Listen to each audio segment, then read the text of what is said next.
What's up, guys?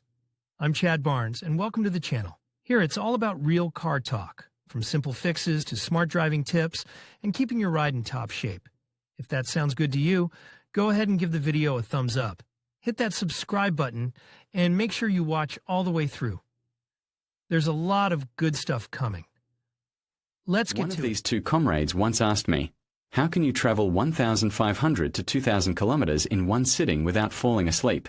Share the secret, they said. I answered that there is no secret, there is only dope. Sometimes, though, there is an extreme necessity, but more often, just dope. And no advice on how not to fall asleep at the wheel I will never give.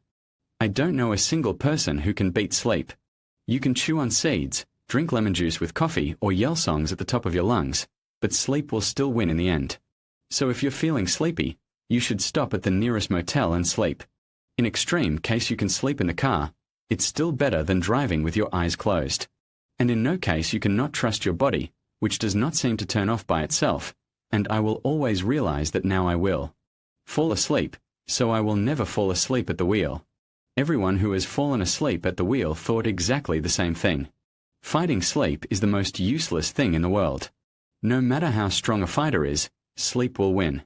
So 24 hours behind the wheel without sleep, it is very dangerous and quite stupid. Another thing is that sometimes the way is not too far, but you still feel sleepy. This often happens under two circumstances.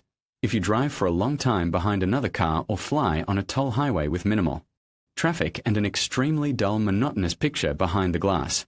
It is not only possible, but also necessary to drive away such a drowsy state. And it is not difficult to do it. It is enough to make the right stop. Exactly the right one. You need to start with finding a place. Meeting place, it is clear that you can stop only in places allowed by traffic rules, so no stopping on the highway is out of the question. But even among those places where it is theoretically possible to stop, there is always a choice of successful and unsuccessful positions. Therefore, as soon as you start to feel sleepy, you start to choose a place to stop. On good tracks there is nothing better than an organized resting place. This is, of course, an ideal option, but not always achievable. So we will try to find some other acceptable place. Standing on the side of the road is not a good idea. It would be much safer to look for some secondary road to which you can turn from your lane.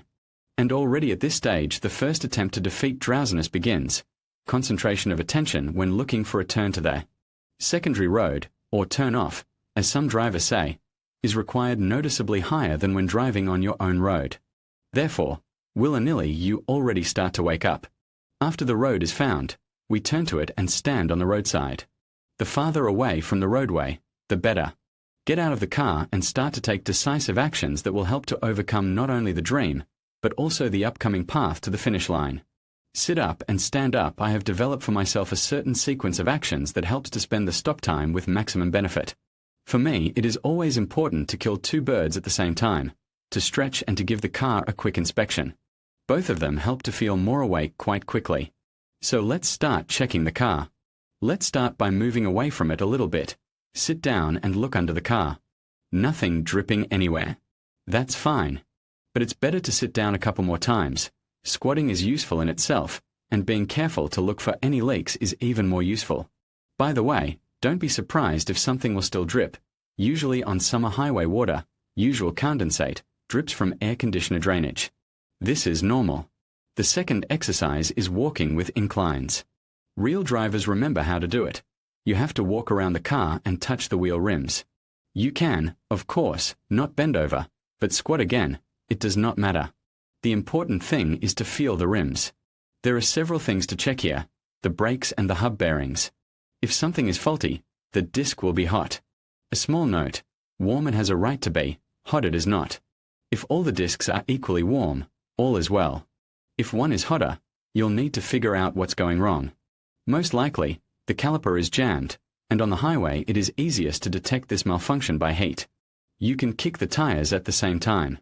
They say it's necessary to do it to remove. Oops, to check the tire pressure. Well, you can't check the pressure like that, of course, but if some tire is flat, you can notice it. But the main thing, again, is physical activity. At the same time you can see if all the studs or nuts of the wheels are in place. Here we can finish the external inspection. We open the hood and see how things are under it. Clean, dry, and odorless immediately after opening the hood. You should smell the air. Is there any smell of burning or oil? If not, you can proceed to inspection. There is nothing to look at for a long time, but it is necessary to check some things. First, the level of coolant, antifreeze. Of course, it is not necessary to open the tank, you can burn yourself, and there is no need to check the level of antifreeze by marks. It should be checked on a cold engine, so it is enough to make sure that there is antifreeze in the tank. If even it is below the minimum level, there is no need to panic. Most likely, after the engine cools down, the antifreeze will return to its place. Only an empty tank should be alarmed. But the oil level should be checked carefully. Even serviceable engines may eat a little oil during a run on the highway. There is nothing criminal in this, although, of course, it is much safer if the motor does not eat oil at all, but you should never allow the oil level to drop below the minute mark on the dipstick, especially if you have a bad habit of driving on the highway in the highest gear and at minimum engine speed to save fuel. In such a mode, the oil pump itself may not work in full force, and if the oil level is low, you can screw up the crankshaft liners. So the level should be normal. I will not tell you how to check it, but I will remind you of two things. The first is the need to give the oil time to drain into the crankcase. Therefore, you can start checking the oil level only about 10 minutes after stopping, after checking the wheels and everything else mentioned above. The second thing is the horizontality of the platform on which the car is standing. By all means, the oil level should always be checked on a strictly horizontal platform, so it is necessary to make sure that the car is level. Some motors are very critical of even small tilts, and this should be taken into account. While the hood is open, you can top up the washer fluid.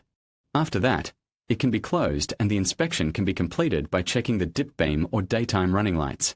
It is clear that there is nothing extremely important, except, perhaps, oil level, in this check at a stop.